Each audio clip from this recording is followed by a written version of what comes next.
Fala, leitores da Bíblia, graça e paz. Vamos continuar nossa leitura.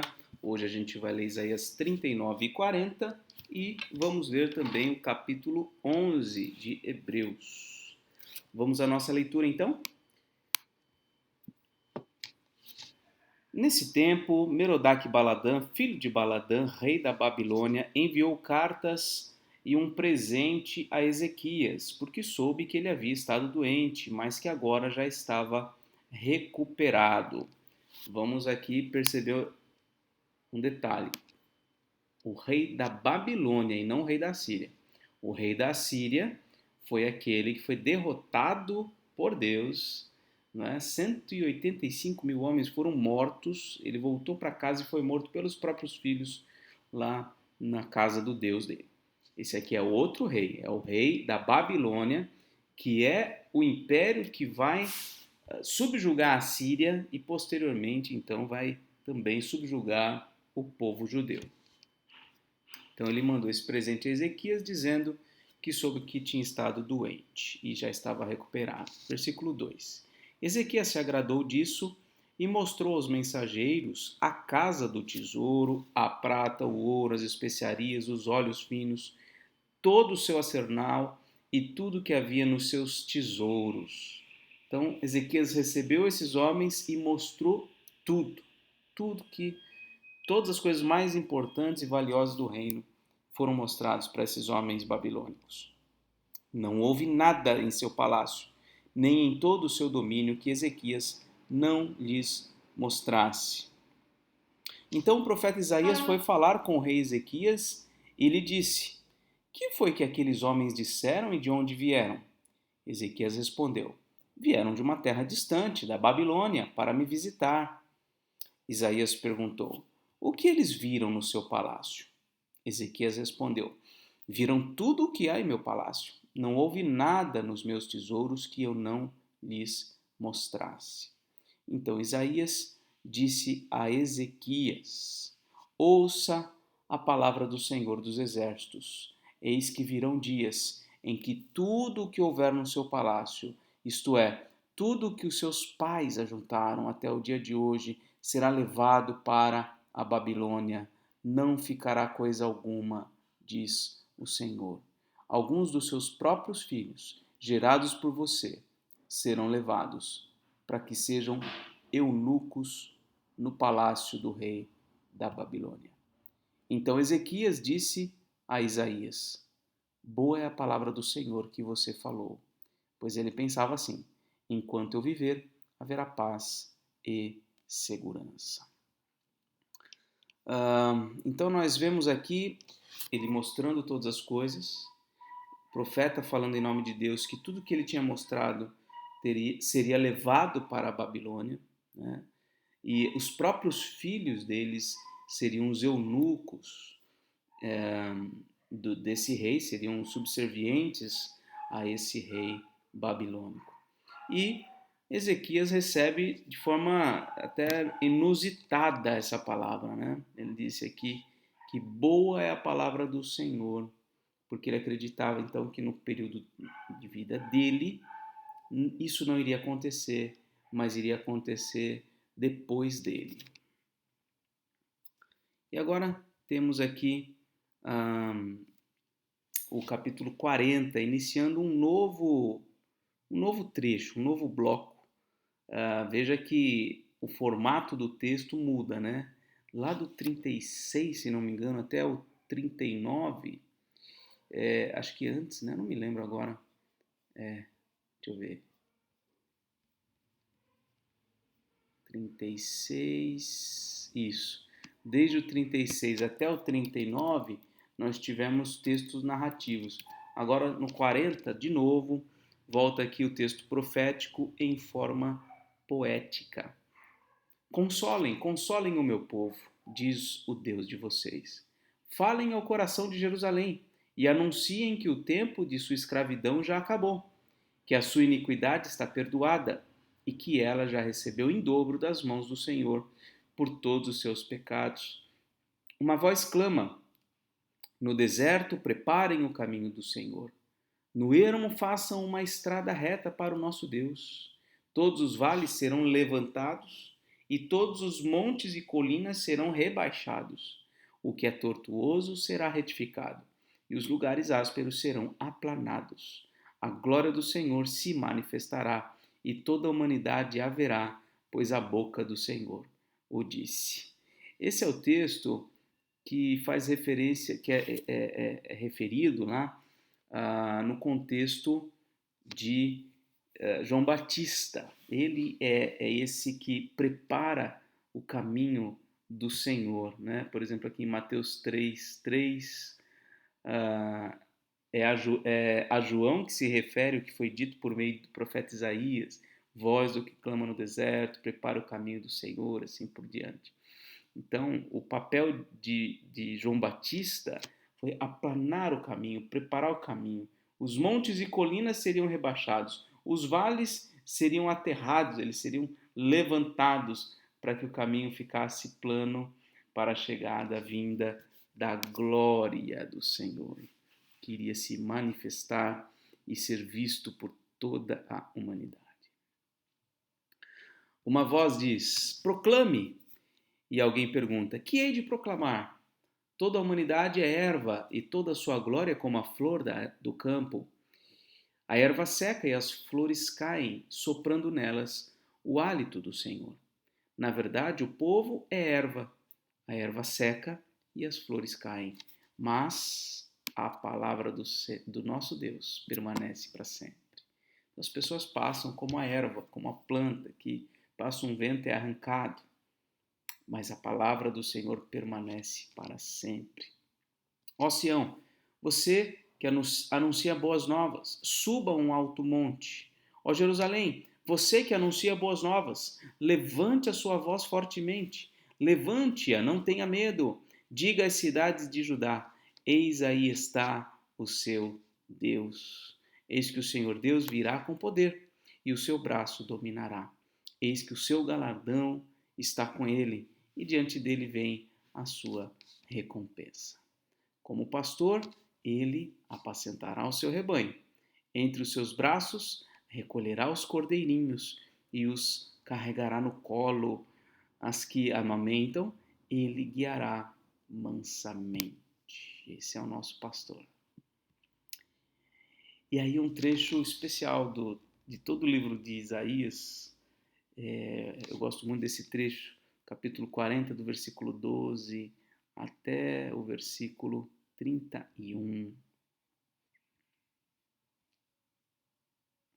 Quem na concha da sua mão mediu as águas e tomou a medida dos céus a palmos? Quem recolheu o pó da terra na terça parte de uma vasilha e pesou os montes e as colinas numa balança? Quem guiou o Espírito do Senhor ou como seu conselheiro o ensinou? Com quem ele se aconselhou para que lhe desse compreensão? Quem lhe ensinou a vereda da justiça? Ou quem lhe ensinou a sabedoria? E quem lhe mostrou o caminho de entendimento? Eis que as nações são consideradas por ele como um pingo que cai de um balde e como um grão de pó na balança. Eis que ele carrega as ilhas como se fossem pó fino. O Líbano não seria suficiente para o fogo, e os animais de lá não bastariam para um holocausto. Diante dele, todas as nações são como coisa que não é nada. Ele as considera menos do que nada, como um vácuo. Com quem vocês querem comparar Deus? Com que imagem vocês o podem confrontar? Quanto à imagem, esta é moldada pelo artífice. Depois o ourives a reveste de ouro e forja a corrente de prata para ela. O pobre, que não pode fazer tal oferta, escolhe madeira que não apodrece, procura um artífice perito para fazer uma imagem esculpida que não oscile. Será que vocês não sabem? Será que vocês não ouviram? Será que isso não lhes foi anunciado desde o princípio? Vocês não entenderam isso desde a fundação do mundo? Vocês não atentaram para os fundamentos da terra? Ele é o que está assentado sobre a cúpula da terra, cujos moradores são como gafanhotos. É Ele quem estende os céus como cortina e os desenrola como tenda para neles habitar. É Ele quem reduz a nada os príncipes e torna em nulidade os juízes da terra. Mal foram plantados e semeados, mal se arraigou na terra, o seu tronco já secam, quando um sopro passa por eles e uma tempestade os leva como palha. Com quem vocês vão me comparar? A quem eu serei igual? Diz o santo. Levantem os olhos para o alto e vejam. Quem criou essas coisas? Aquele que fez sair o seu exército de estrelas, todas bem contadas, as quais ele chama pelo nome, por ser ele grande em força e forte em poder. Nenhuma só vem a faltar. Por que então você diz, ó Jacó, e você fala, ó Israel, o meu caminho está encoberto ao Senhor, o meu direito passa despercebido ao meu Deus?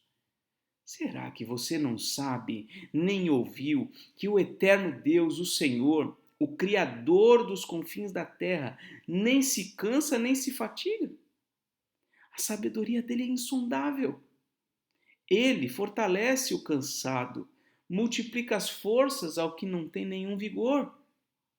Os jovens se cansam e se fatigam, os moços de exaustos caem, mas os que esperam no Senhor renovam as suas forças, sobem com asas como águias, correm e não se cansam, caminham e não se fatigam. Esse trecho é muito bonito, vale a pena você ler de novo, inclusive.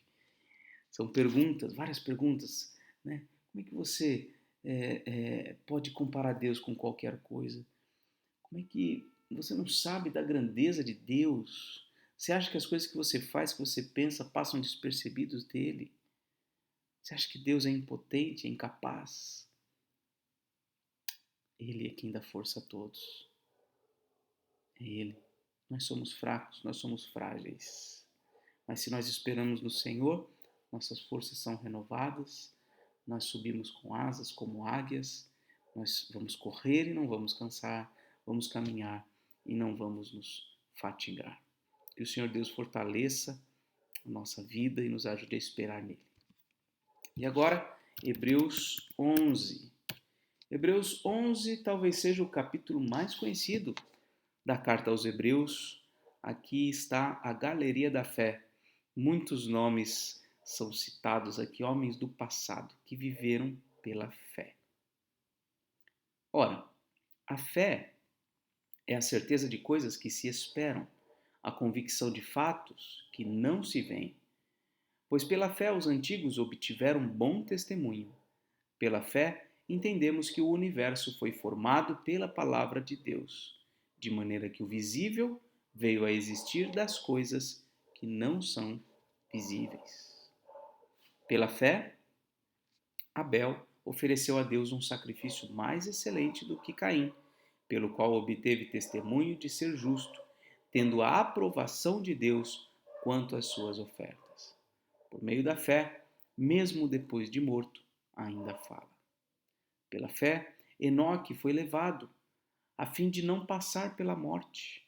Não foi achado, porque Deus o havia levado. Pois antes de ser levado, obteve testemunho de que havia agradado a Deus. De fato, sem fé, é impossível agradar a Deus, porque é necessário que aquele que se aproxima de Deus creia que ele existe e que recompensa os que o buscam. Pela fé, Noé, divinamente instruído a respeito de acontecimentos que ainda não se viam, e sendo temente a Deus, construiu uma arca para a salvação de sua família. Assim, ele condenou o mundo e se tornou herdeiro da justiça que vem da fé. Pela fé, Abraão, quando chamado, obedeceu, a fim de ir para um lugar que devia receber como herança, e partiu, sem saber para onde ia. Pela fé peregrinou na terra da promessa, como em terra alheia, habitando em tendas com Isaque e Jacó, herdeiros com ele da mesma promessa. Porque Abraão aguardava a cidade que tem fundamentos, da qual Deus é o arquiteto e construtor. Pela fé, também, a própria Sara, apesar de não poder ter filhos e já ser idosa, recebeu poder para ser mãe, pois considerou fiel aquele que lhe havia feito a promessa. Por isso também, de um só homem, praticamente morto, saiu uma posteridade tão numerosa como as estrelas do céu e inumerável como a areia que está na praia do mar. Todos estes morreram na fé. Não obtiveram as promessas, mas viram-nas de longe e se alegraram com elas, confessando que eram estrangeiros e peregrinos na terra. Porque os que falam desse modo manifestam estar procurando uma pátria. E se na verdade se lembrassem daquela de onde saíram, teriam oportunidade de voltar. Mas agora desejam uma pátria superior, isto é, celestial. Por isso, Deus não se envergonha deles, de ser chamado o seu Deus, porque lhes preparou uma cidade. Pela fé, Abraão, quando posto à prova, ofereceu Isaque. Aquele que acolheu as promessas de Deus estava a ponto de sacrificar o seu único filho, do qual havia sido dito: a sua descendência virá por meio de Isaque. Abraão considerou que Deus era poderoso até para ressuscitar Isaque dentre os mortos, de onde também, figuradamente, o recebeu de volta. Pela fé, igualmente, Isaque abençoou Jacó e Esaú a respeito de coisas que ainda estavam para vir. Pela fé, Jacó estava para morrer. Abençoou cada um dos filhos de José e, apoiado sobre a extremidade do seu bordão, adorou a Deus. Pela fé, José, próximo do seu fim, fez menção do êxodo dos filhos de Israel, bem como deu ordens a respeito dos seus próprios ossos. Pela fé, Moisés, depois de nascer, foi escondido por seus pais durante 3 meses, porque viram que era um menino bonito e não temeram o decreto do rei. Pela fé, Moisés, sendo um homem feito, recusou ser chamado filho da filha de Faraó, preferindo ser maltratado junto com o povo de Deus, a usufruir prazeres transitórios do pecado.